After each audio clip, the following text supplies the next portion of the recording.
OG నుంచి ఒక crazy and ultimate update వచ్చింది భయ్య. దీనిని రివీల్ చేసింది మాత్రం తమన్ గారు. ఈ అప్డేట్ ఏంటంటే దీన్ని కొరియాలో ప్రమోషన్ చేయడానికి ట్రై చేస్తూ ఉన్నారు, జపాన్లో కూడా. ఈ మూవీకి హైప్ చాలా ఉంది, నార్త్ సైడే కానీ సౌత్ సైడ్ కానీ ఆల్ ఓవర్ ఇండియా కానీ. ఇది చాలా వరకు పాన్ ఇండియా మూవీ కాకుండా వరల్డ్ మూవీగా తయారయ్యేటట్టుంది రోజు రోజుకి. ఎందుకు ఈ మాట అంటున్నానంటే దీన్ని మ్యూజిక్ అనేది మిలియన్స్ ఆఫ్ మిలియన్స్ని టార్గెట్ అయినట్టు చెప్తున్నాడు అతను. కాకపోతే వాళ్ళు ఏదో కంపెనీతో టైప్ అయ్యారంట కొరియాలో. ఈ కొరియా వాళ్ళతో తీసుకోవడానికి బీటీఎస్ వాళ్ళు ఎవరైతే ఉన్నారో వాళ్ళు కూడా దీన్ని మేబీ సింగర్స్ని ప్లాన్ చేస్తున్నట్టు చెప్తున్నారు. ఎంతవరకు నిజమైతే తెలియదు. ఆల్ ఓవర్ ఇండియాకి మాత్రము పవన్ కళ్యాణ్ అంటే ఒక బ్రాండ్ అన్నట్టు క్రియేట్ అయిపోయింది. ఎందుకంటే ఇప్పుడు వాళ్ళు క్యాంపెయిన్కి కూడా వెళ్ళున్నారు మహారాష్ట్రకి. దీని మీద హైప్ ఇంకా ఎక్కువైంది. మూవీస్ కోసం వెయిట్ చేస్తున్నట్టు అక్కడ కూడా అరిశారంట చాలామంది.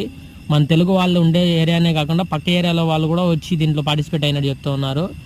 చూడాలి ఎంతవరకు ఎక్కించండి. మూవీ డేట్ మాత్రం రివీల్ చేయకండి, పాట కాదు కదా, కనీసం గ్లిమ్ కూడా ఇవ్వకండి.